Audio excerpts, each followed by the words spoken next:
Welcome to Tales from the Waystone, a Kingkiller Chronicle reread podcast. We are your hosts, Will and Phoenix. Let's get into it.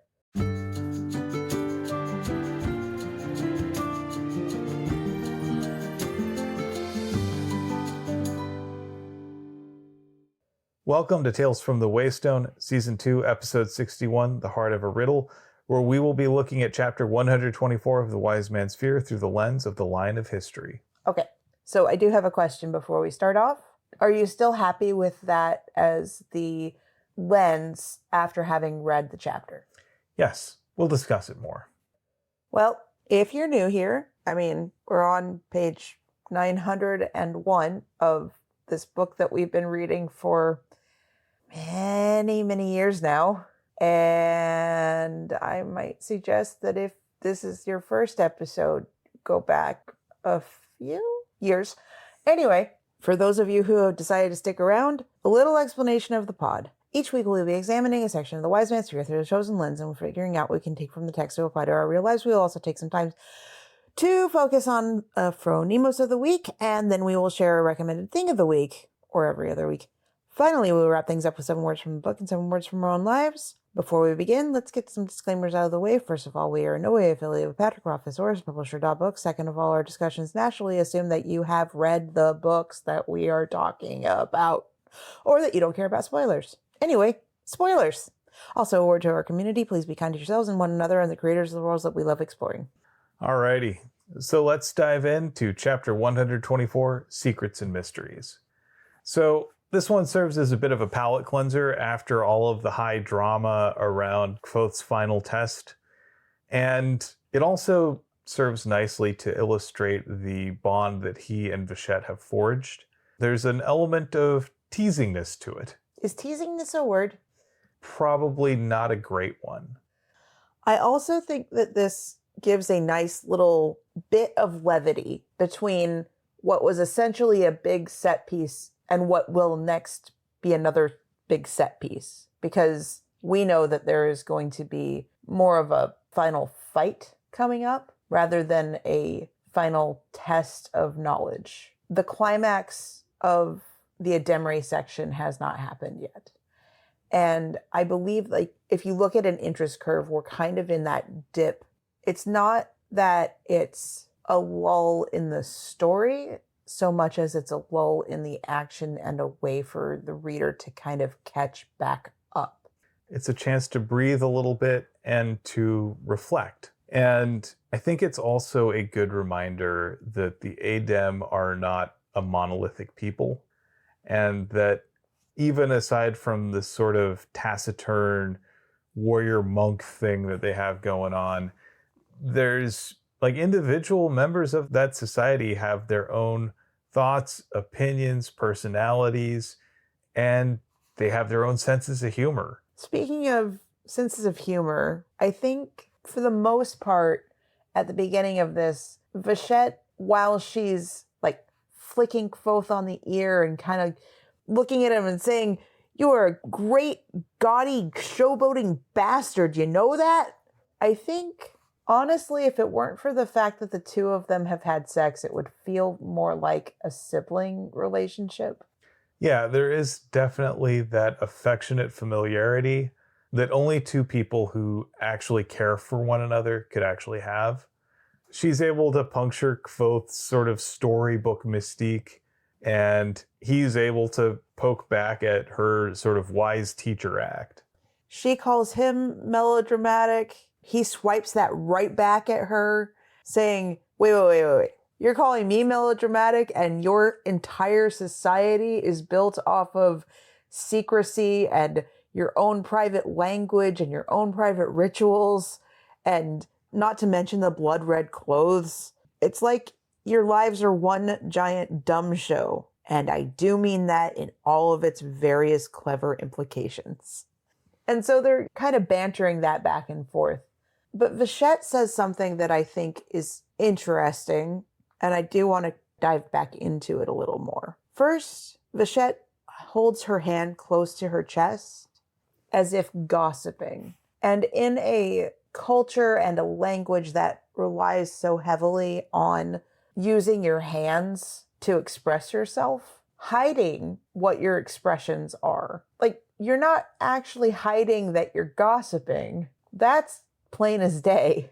Anyone looking at her would know that she's just kind of privately talking with Kvothe and that it's not for public consumption. I almost imagine her putting on sort of a fake Valley Girl accent while she does this.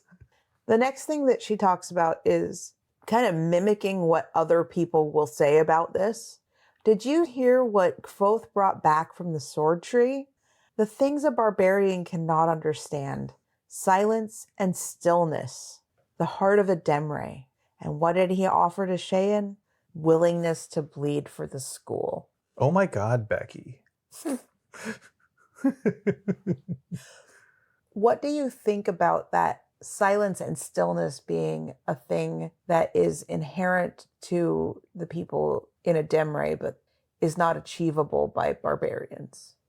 So I think it is something that, one, they come from a land that is shaped by constant howling wind. So expressing yourself verbally is very difficult to begin with.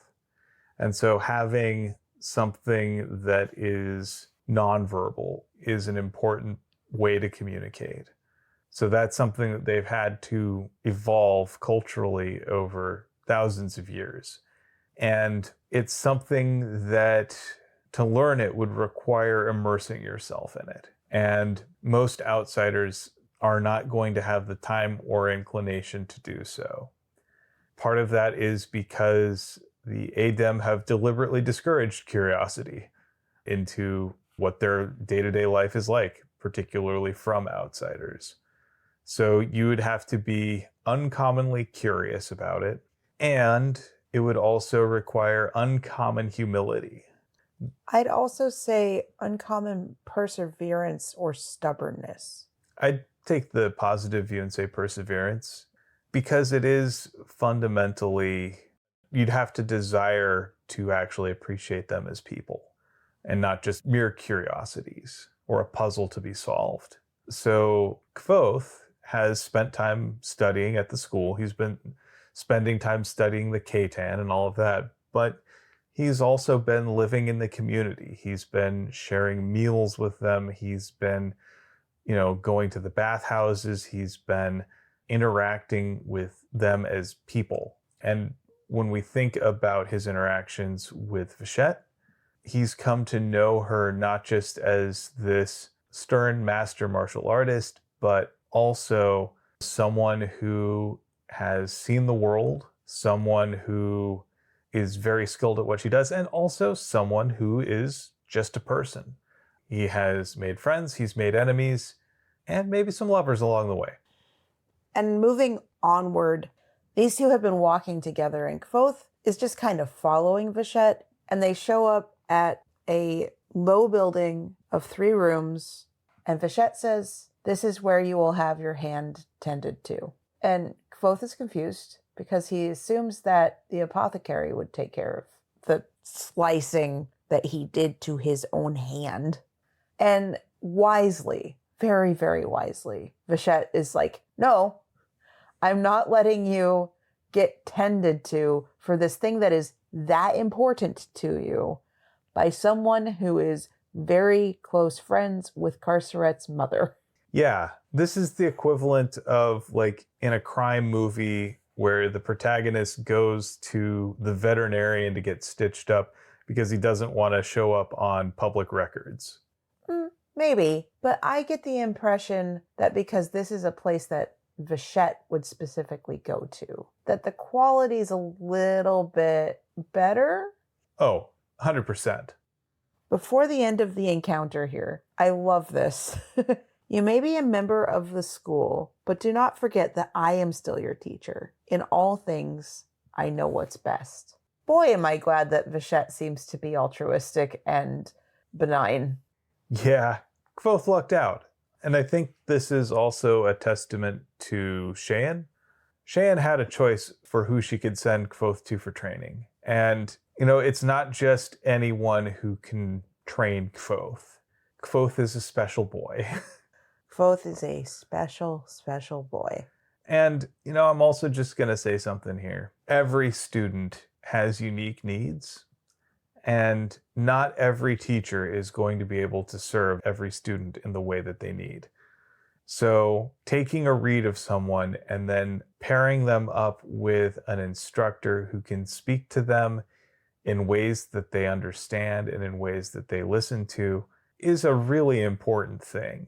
And that doesn't matter what the subject is. This is true whether you're talking about basic reading, writing, arithmetic, or if you're talking about music or a sport or anything like that. Finding the right teacher makes a huge difference. And Vachette is very well suited to train Kvothe. Agreed.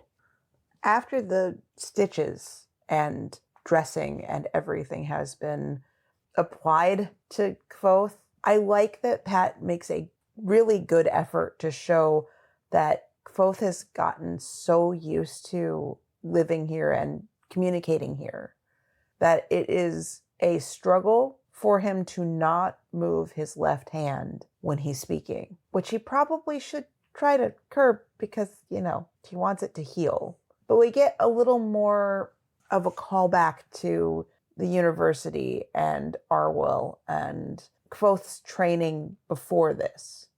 In the way of people who are very young and spent less time than most people would need to master things, Kvothe has a surface level understanding of how medicine works, but was very kind and complimentary of the person that did his stitches, saying that he's got the smallest stitches that Kvothe had ever seen. And he's still there trying to sign context.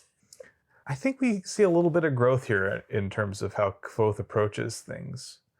The next little bit, we have an interview with Cheyenne. And this is in her private study, so it's not just open to the public. There's little bits of personal knickknacks and things that give a hint of who she is as a person, not just as the head of the school. And she gives an assessment of Kvothe that I think that's really important. She says, you've got a little bit of a shadow over your heart. There are parts of you that are confusing. And that's pretty much true of everybody. I think sometimes it can be really tempting to think that the protagonist is the only one that struggles with their darker side, or that has things about them that they don't necessarily like, or things that drive them that are maybe a little bit unseemly. That's kind of everybody. We've all got a little bit of that, and we don't have to pretend that having these things about us somehow makes us wholly unique or wholly monstrous.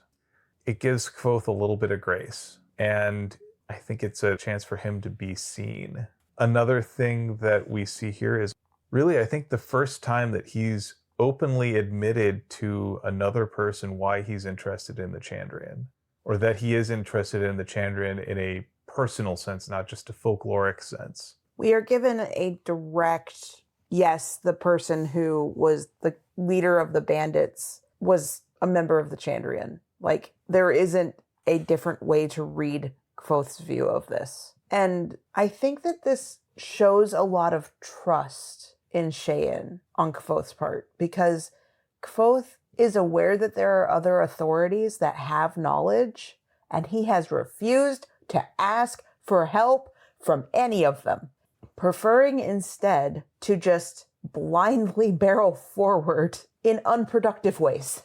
I'm also going to say that a lot of those people who would have had knowledge in those scenarios had a vested interest in keeping quiet. Almost certainly, but he didn't try. I think most interestingly is, even though Cheyenne says, we're not going to speak on this now, Kvothe recognizes that for once, he doesn't need to press the issue. In fact, he recognizes specifically that pressing the issue will get him the opposite result from what he wants. And honestly, that's something that happens with me and with you, actually. If somebody asks you for something that you have to think on, you will actually think about it, and you will get an answer to them in one way or the other. And one of the first instances of this that I came across was when we were planning our wedding, and your kind of preconceived notion of wedding category was very traditional, like down to outfits and such, and didn't really have, I'm not going to say room for, but I'm going to say a permission structure in your head yet for whimsy. And I got the idea that we should all, as a wedding party, wear Converse because I was not going to wear heels. And I thought it would be a great idea to wear sneakers or some other sort of casual shoe, but to coordinate with the wedding party. And I brought it up to you and you're just like, okay, that is an idea no one has ever brought up to me before and I don't know what to do with it. I said, give me some time to mull it over. Ultimately, you agreed with me, but like, if I had just kept pushing and pushing and pushing and pushing, chances are higher that you would have pushed back and said no. Yeah, that tends to be my reaction when people push me too hard. Same. If I am not given the space to think about something, my answer will almost always be no. I think that this is common from a lot of people, and I think it's a little odd to attribute it only to one culture in this series. There's a couple things. First of all, there doesn't seem to be this stigma around acknowledging the Chandrian's existence. Cheyenne doesn't talk about the Chandrian or the Rinta as fairy tales. She's very matter-of-fact about how she speaks of them. She admits knowledge of them as opposed to having sort of this, no one should ever look into this stuff. This is stuff that no one takes seriously or anything like that. There's no obfuscating. Right. She simply says, this isn't the place to speak about it. Which says, one, there is a place to speak about it. And when they are in the right place at the right time, she will discuss it. And two, Kvothe isn't weird for being curious about this. He's not being treated as a crazy person. Or as childish. One of the interesting things about Kvothe's time at the School of the Sword Tree is to contrast it with how he's treated at the university. The instruction that he gets here is extremely personalized. It's something that encourages him to practice what he's learning in the real world and not just as theoretical exercises. And his curiosity is acknowledged not as a childish trait, but just as a fact. If we look at what he gets at the university, it's kind of all over the map. You have some instructors like Kilvin and Elxidal, and to an extent Eladin, who actually seem to understand him. Actually, I'm going to say Eladin doesn't understand him. Maybe Eladin understands him, but I don't think Eladin respects him. I see where you're going, and I don't disagree, but I also don't agree. I do, though, think that Arwyl should be on that list. I'll agree with you. Yeah, Arwyl definitely does give Kvothe what he's looking for. But on the whole, like, you've got Master Hem, who is just an asshole. Yeah. Then you've got Lauren, who is this really hidebound traditionalist who is kind of lawful stupid. Yeah, Lauren clearly does not respect Kvothe.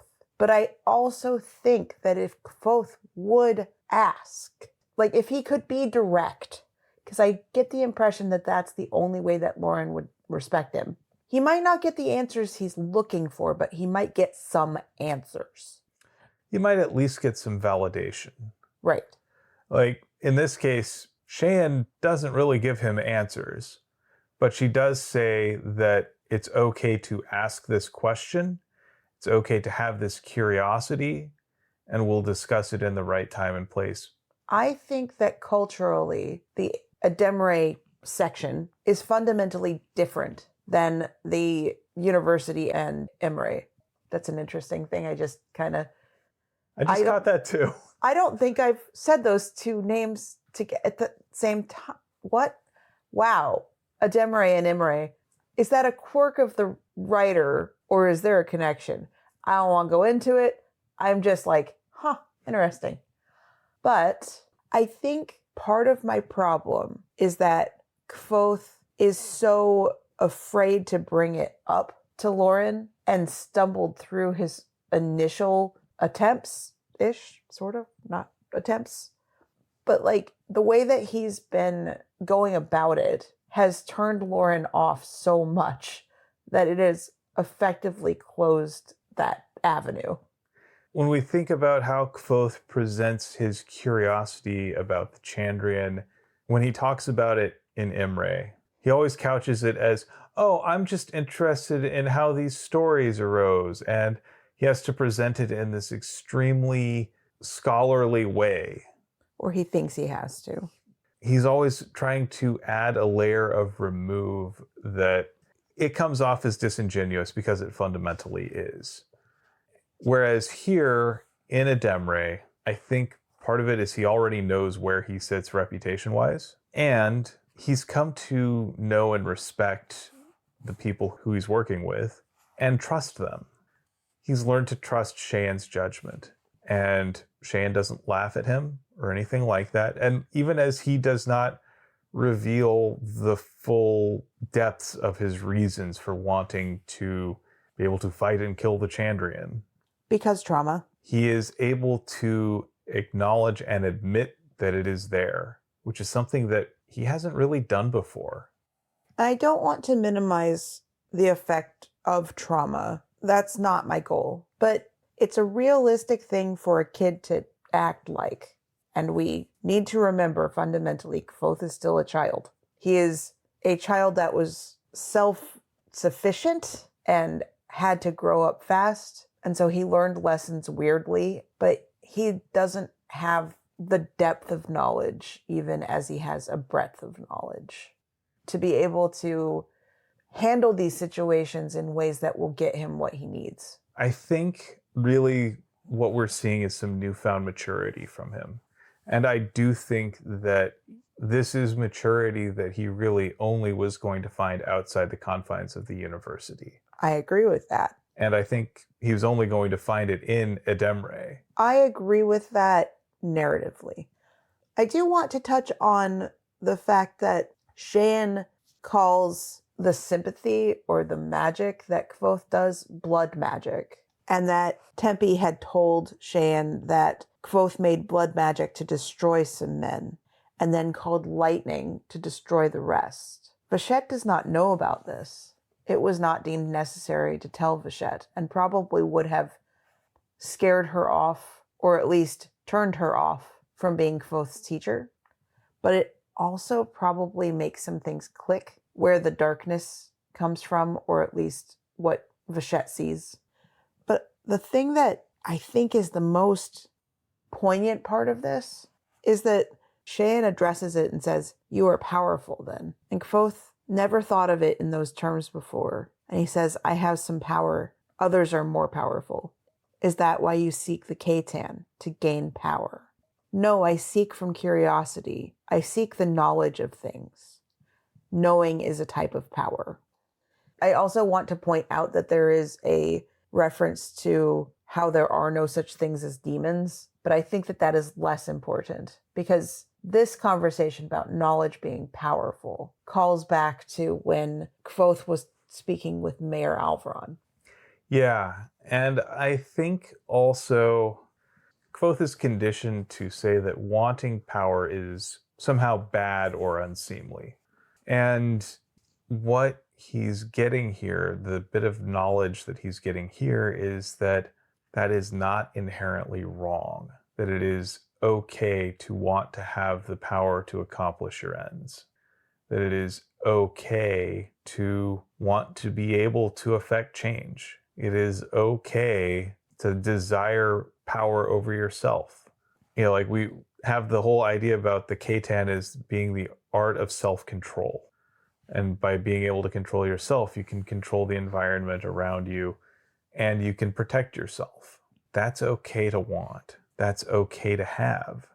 And I think they're also drawing a line here between power and dominance. Like power as in knowing that you control what you can do, that you are acting of your own volition, that you are acting of your own choice, that you are making choices consciously, and that you are acting with an end in mind. That's all good. Dominance would be saying that you want to force other people to do exactly what you want. And you want that for its own sake. Like, it's okay to want to lead.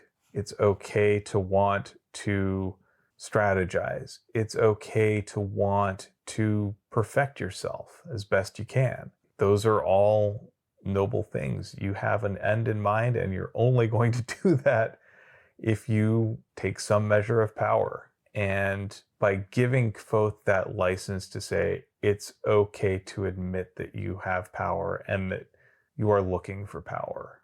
Kvothe grew up powerless.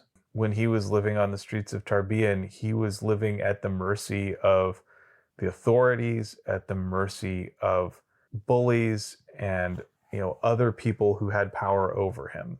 And it's okay to want to have enough power to say, I don't have to fear you. And it's okay to say, I want to have enough power that I can make choices that will actually help me not merely survive, but thrive. It's okay to want that. It's fine. It doesn't make you evil. It doesn't make you a villain. And it is something that you should be able to acknowledge. Going back on the demon part of everything, Cheyenne admits that the Chandrian are real, but also denies that demons are. And then goes on to ask Kvothe, what will you do if you run across them again? And Kvothe says that it is his desire to kill them. And Cheyenne asks, will you use the Catan for that purpose?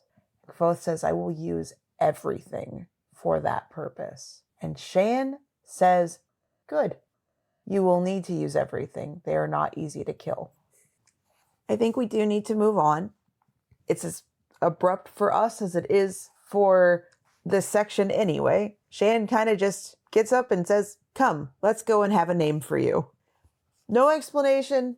Maybe they told Kvothe beforehand what this was about. Maybe Kvothe just kind of goes along with it because at this point he trusts that there is a procedure and that he just kind of has to fit within it. They go to a house that is carved out of the rock, and definitely the rock belies what hides within because the house is cozy and pleasant.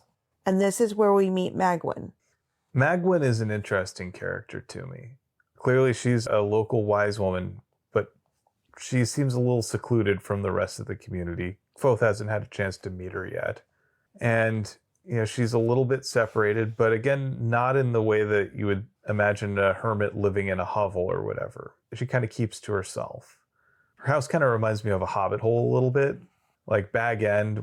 Like on the outside, it looks like it's a hole in the hill. And then inside, it's pleasantly appointed. It's just hobbit-sized, but enough digression on that. Magwyn also has about her just a very keen observational sense. Kvothe describes her eyes as being reminiscent of Eladin's. The similarity was not how she physically looked. Their eyes are different physically, but the similarity was how she looked at him. And part of that is illustrated even before that when Kvothe is trying to be respectful and calls her the honored shaper of names. And Magwyn is just like, Cheyenne, is this kid mocking me? No, he's sincerely like this. He's quite earnest. He's trying to be respectful. I get the sense that she is someone who does not hold herself in undue ceremony, which is probably where that, is he making fun of me, comes from. There is a little part that I want to point out.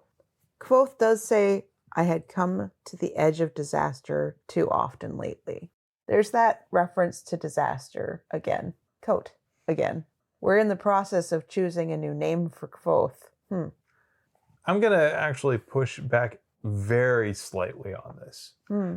I get the sense that it's not so much that they are choosing a new name for him as revealing a name that he's already had. That is fair. I think the business of finding this name, it's more about a discovery than a changing. And it's built around seeing who he is and not just the name that his parents gave him. A lot of people, when they choose their new names, because a lot of people do, whether they are changing it for reasons of it not fitting their gender or reasons of it not fitting themselves any longer. I think of names as gifts that people can give you, but you're not obligated to keep. And in this case, I think this is trying to unlock a name that he's always had. Maybe a deeper truth. Yeah.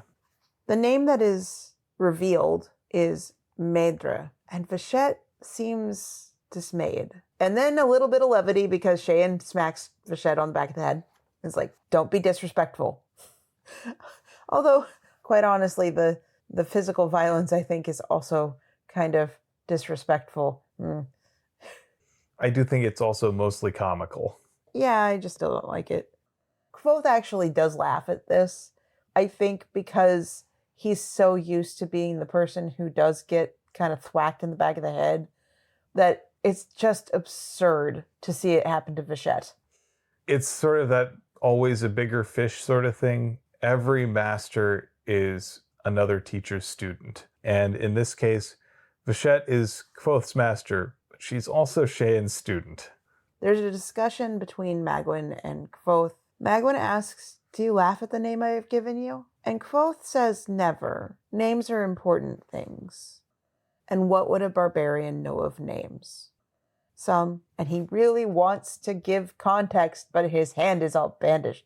Can't. Far away, I have made a study of such things. I know more than many, but still only just a little. I wonder what would happen if he had dropped Elodin's name. Then you will know that you should not speak of your new name to anyone, she said. It is a private thing. It is dangerous to share. He's sharing this in a story with Chronicler and Bast. Also, he's given his name to them at the beginning.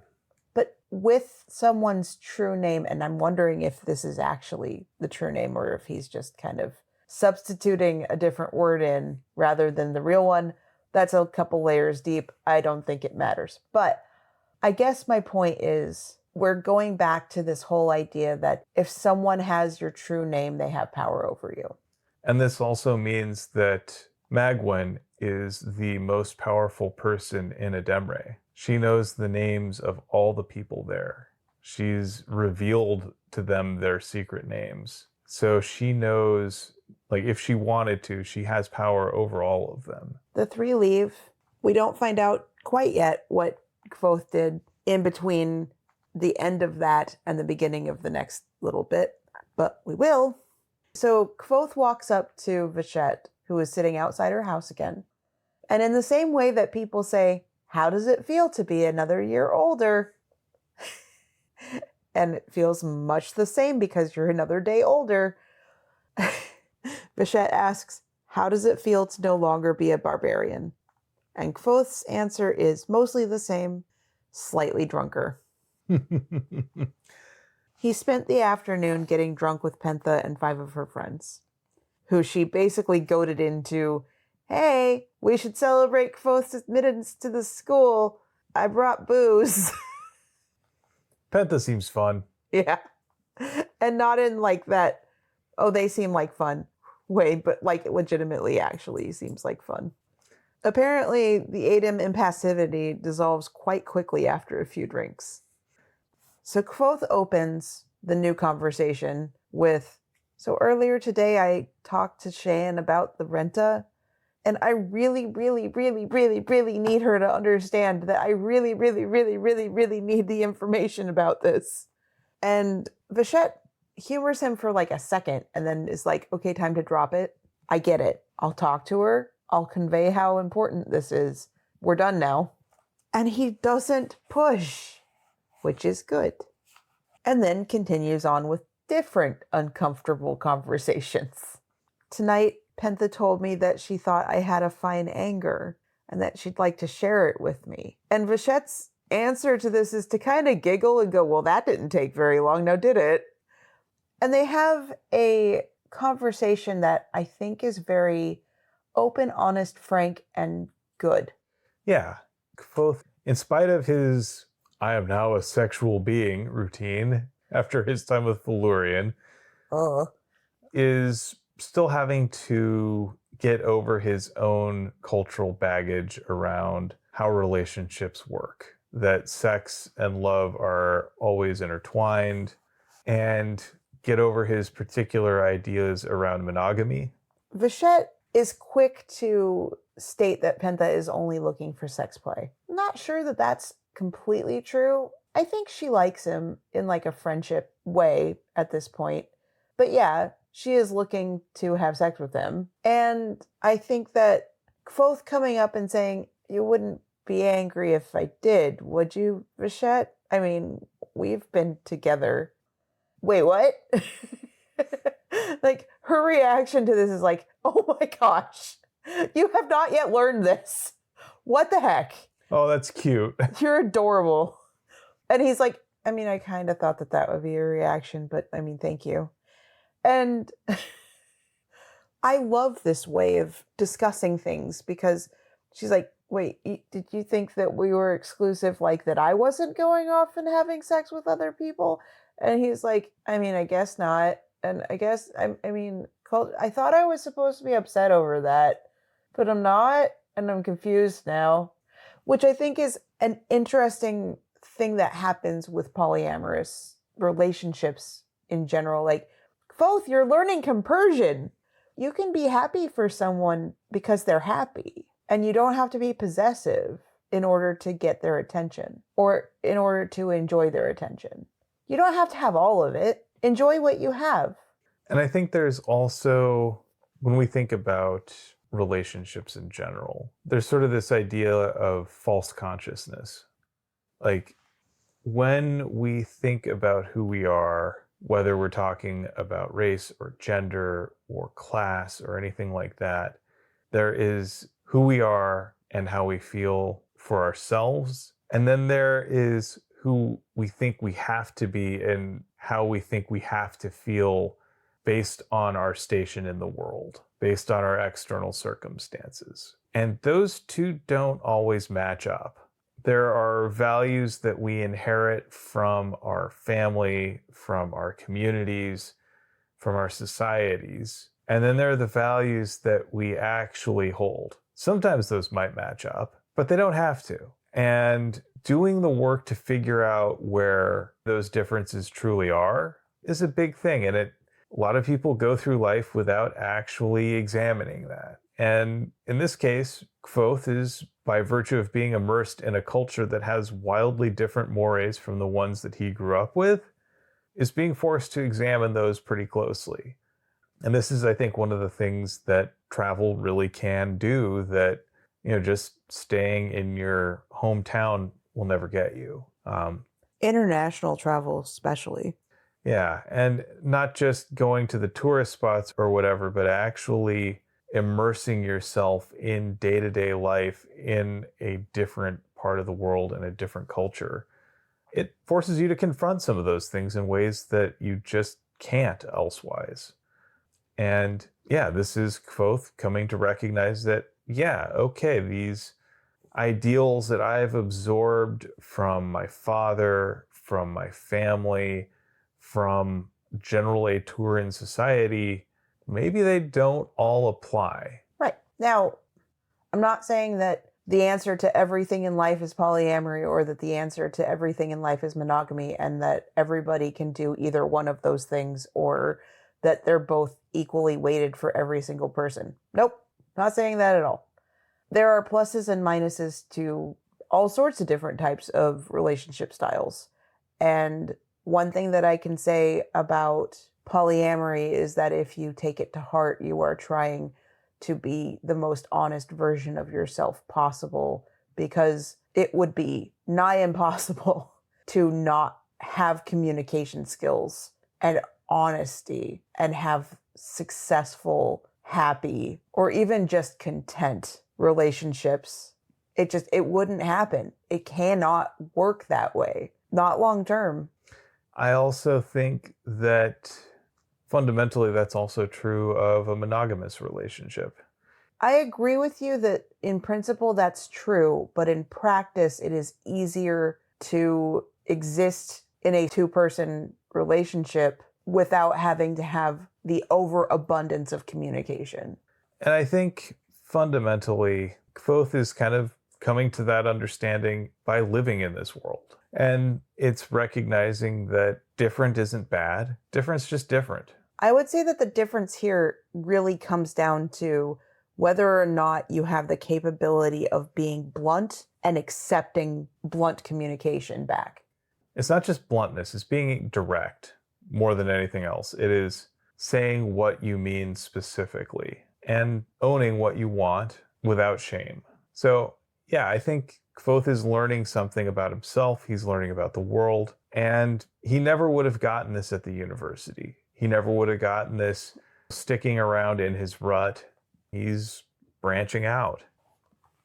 And I think that essentially the last page and a half of this section does a good job of explaining that sex and love are not the same thing. They can be related, but they don't have to be. And I think that that's a lesson that I've learned kind of from doing my learning about the asexual and aromantic communities, because it's kind of the definition of you can still love romantically even without sex being involved, and you can also have sex without romance being involved or romantic love being involved. Now, I don't have all of the nuances of aromantic understanding, like what love and partnership feel like when you don't have that attraction for a romantic or desire for a romantic relationship.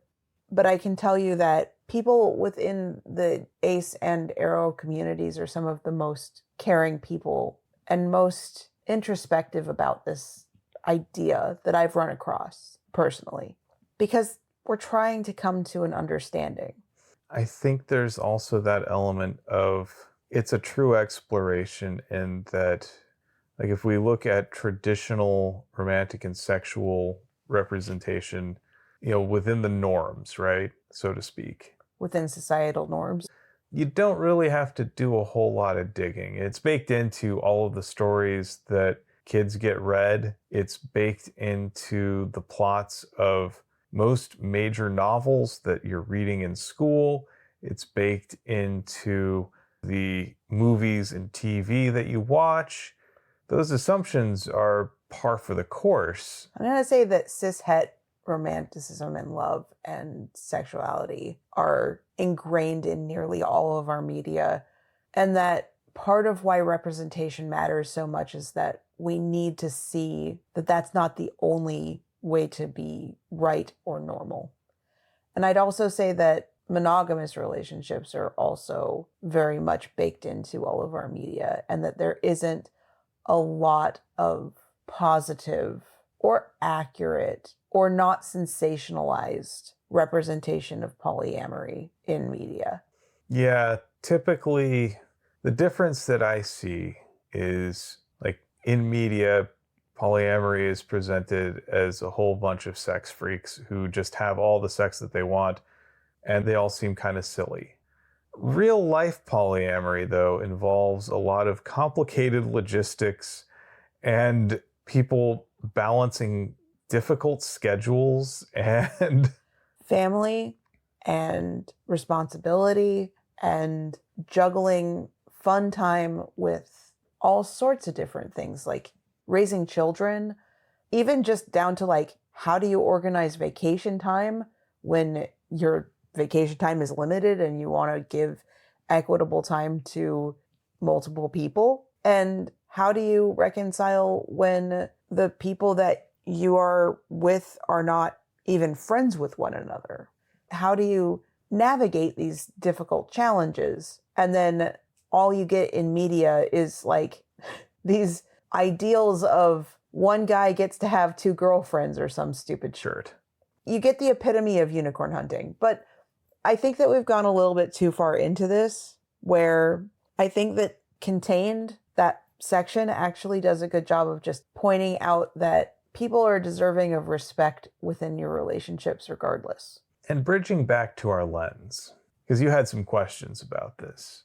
I would like you to discuss why you think that this is a good lens to look at this chapter through. So in this chapter, there's a lot of stuff that's hinted at and a lot of stuff that's actually put on the table. So one, we have concrete confirmation that the Adem know about the Chandrian and take them seriously, which is pretty much more than Kvothe has gotten from any other society that he's been involved with. And clearly this goes back a long way. And the Adem are a people who they guard their secrets closely, but that lineage goes back a long, long way. They take that very seriously. They take where they came from very seriously. And by being accepted into the school and getting a name from the Adem, Kvothe has become part of this lineage, this line of history. And when you start looking at this line as it goes through things, so it's the landscape that they live in, it's their cultural past as nomads, it's their history as sheep herders, it's their history as, mercenaries, all of this stuff. By becoming a part of it, he unlocks this riddle that he's been trying to figure out since he was a kid, like a little kid. It also represents him finding a place where he is able to be his whole self. There's a sense that he is seen here in a way that he hasn't been up till this point.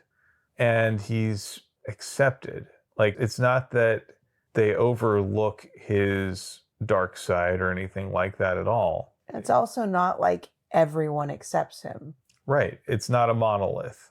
There are plenty of people here in this society who have problems too. They all do. And some of them handle those problems more healthily than others. I think the point of the Katan in this is to give people the tools to help with their problems, to give people tools to address that darker side of themselves and find ways to be okay with it. So kind of like good therapy. Yeah, exactly. Like, Kvothe isn't going to be able to change the way he came up. He's not going to be able to undo his past or anything like that. But by getting a better understanding of himself and finding this community that accepts him as he is, he's able to come to grips with it. He's able to accept it as a part of who he is and accept that the things that he wants out of life are not crazy or childish or foolish. Or wrong. Exactly. Like Shan's response was, well, you're going to need everything. I've seen your Katan and it's not much. She basically says, you got a long way to go. But she also doesn't say it's impossible or that it's something that he shouldn't be focusing on at all. She just says, you're going to have to train harder. They don't die easily. You'll need everything. We'll help you find a way to be the best version of yourself that you can be. I don't think he's had that anywhere else. I get a lot of learn this thing because it is an objective truth, like it is a reproducible thing that we can bestow on you. There doesn't need to be any innovation as the main way that the university teaches. I know this knowledge, I'm giving you this knowledge. You have to have it exactly the way I have it. You have to copy it exactly the same way. Where I get from the Adem more, this is our traditional knowledge. It is important for you to understand why. But there's going to be room for him to take what he also knows from other sources and incorporate it.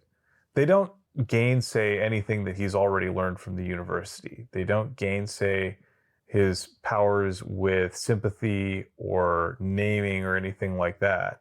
She just says, yeah, you're going to need that too. That's something that if we look at Kvothe's journey, he's needed that validation that he's on the right path to get what he needs in his life. I do too. And with that, I think it's time for us to talk about our Phronimos of the week. It's your turn this week. Who'd you pick? I chose Vachette. There's not a lot of choices and there's not a consistently model of practical wisdom worthy person in my mind through the whole chapter. But I'd say that on the whole, Vachette still exemplifies that practical wisdom that I value so much. And I think part of that is just that she's able to be silly with Kvothe and kind of take him down a peg at the same time. But I think the part that's really sticking out to me as wisdom is that conversation at the end, specifically about how sex does not mean love and does not have to mean intimacy, at least not emotional intimacy, even as it's physically intimate. But that intimacy doesn't have to exclusively include sex. Yeah, I think that's definitely an important distinction there. And she also makes the point that intimacy, whether it's emotional or physical or otherwise, need not necessarily be exclusive. She's also gentle with her feedback, sort of. Like, gentle insofar as she knows how to talk with Kvothe without hurting his soul, his pride, making him anxious. He knows that he's safe with her, even as she's kind of teasing him. Yeah, and that sort of familiarity is something that she and Kvothe have worked towards. And like, as we can see over the course of their relationship, it hasn't always been a given. So that is why I chose Vachette. I think that was a good pick. Thank you. So now it's time for us to share Thing of the Week or the episode. So for a while there, I was struggling for things to pick, and then it hit me. There is one thing that is a surefire way to start my day off right, and that is having a nice breakfast. Specifically, having a breakfast with you. Aw. So I find that when we have tasks ahead for the day or an adventure that we're going to go on or anything like that, it always goes better when we have ourselves a good breakfast together. I'm going to say this. You are a 6'4" hobbit. Yes, I am. I don't object to this. But yeah, I find that a day that starts with breakfast goes better. And I think, generally speaking, what I mean by this is also taking the time to get out of the house for breakfast. Yes. So for us, it's more like a breakfast date. Yeah, it's a fun change of pace. It gets us out and about and going. And it also helps to overcome the temptation to just sit around the house, sit around the couch or whatever, and watch the next YouTube video that pops up in the feed. Because we're already out and about and moving, it's a lot easier. I find that, yeah, whether our next plans are we're going to go on a road trip or we're going to go see a movie or we're going to go do literally anything else, having that sort of out time ahead of time helps us center ourselves for whatever we've got to do next. And the overall experience is just a lot more enjoyable. It tends to be, yes. And honestly, that also includes things that we've planned to do around the house. I know it is a struggle for you sometimes to get out of couch lock. Yeah. Inertia is very powerful. And oftentimes if I get comfy, I don't want to move. Right. So we've got, okay, breakfast at home. All right, now that I've eaten breakfast at home, I'm going to veg out and watch YouTube. Okay, well, now it's lunchtime.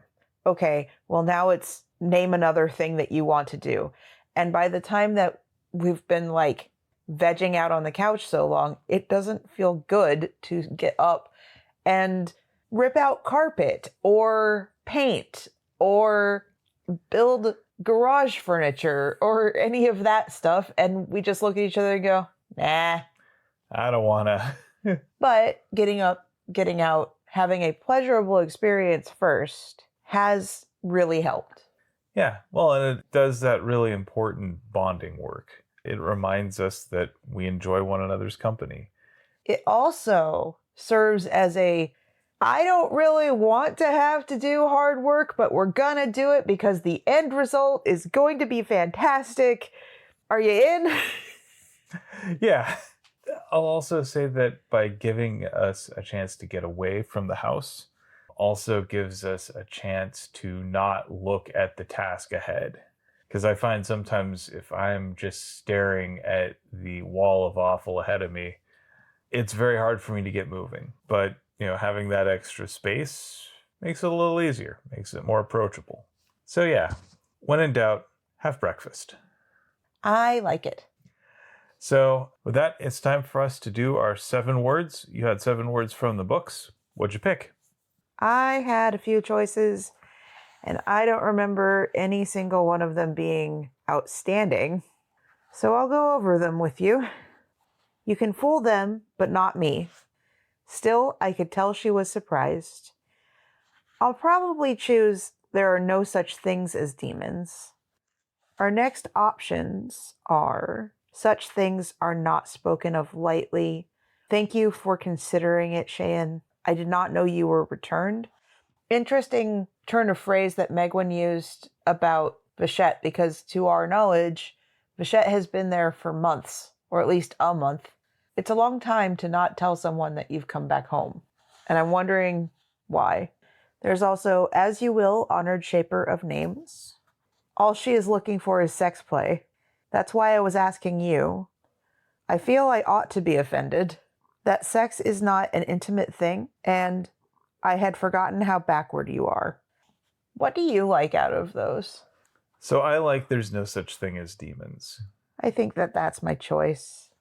Just for the comedy of it all, I also think all she's looking for is sex play is kind of fun. And I feel I ought to be offended. So I think the thing about that no such thing as demons thing, I've been thinking a little bit about it. So it's not that she's saying there's no such thing as extraplanar or supernatural entities or anything like that. What she's saying is there's no such thing as supernatural entities that are bound by their nature. Or wholly malicious. Right. Like, so demons don't really have any desire except to just do evil with a capital E. So there isn't a whole lot of meaningful motivation with them. And it's not that people or creatures can't be malicious, but they have reasons for what they want to do and specific aims that go beyond, I wish to cause suffering. Yeah, the Chandrian are real and they have malicious motives, but they are complex that don't come down to just, I want to hurt people for no other reason than hurting people is fun, you know? They're definitely an evil on the world, but they're more than just pure malefactors. So I think that's a good one. Thank you. All right. So mine is a common refrain in our household, or at least it's a refrain on a common theme. Oh? I can't help you there. You're trapped. Oh dear. Because one thing to understand is that when it comes to having a cat on either of our laps, both you and me, we are eminently stoppable. I think we have said words like this before, but it bears repeating because it keeps happening.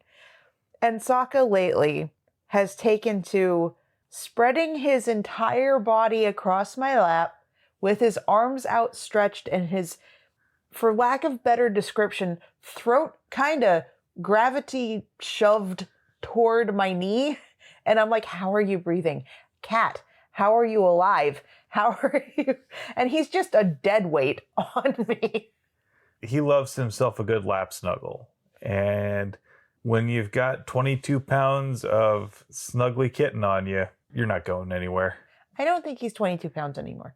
Yeah, but it's more fun to say that he is.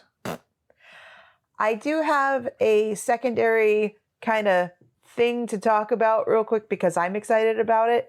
And it also plugs the Discord because I'm going to post about it on the Discord. The custom guitar that I ordered should be here as we're recording tomorrow, as you're listening yesterday.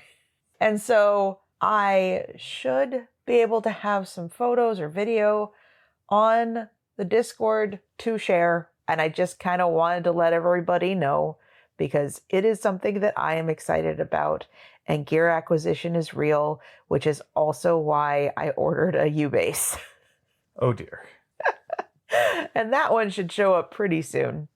Well, with that, I'd like to thank you for potting with me. Thank you for potting with me. And thank you for listening to Tales from the Waystone. Join us next time on Tales from the Waystone as we discuss chapters 125 through 126 of The Wise Man's Sphere through the lens of the fine line between cultural adoption and cultural appropriation. We would like to thank our friend Shawnee Jang for our theme music. And many thanks to Patrick Rothfuss for creating this world that we've enjoyed exploring. Audio production, editing, and social media coordination courtesy of me. Phoenix McCullough. And writing and project management, courtesy of me, Will McCullough. If you would like to help support us and have the means to do so, please consider becoming a patron on our Patreon page, patreon.com/waystonepod.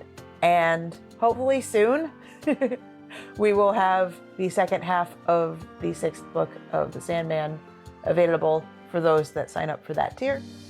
And with that, here's to one more day above the roses. To one more day above the roses. Ding!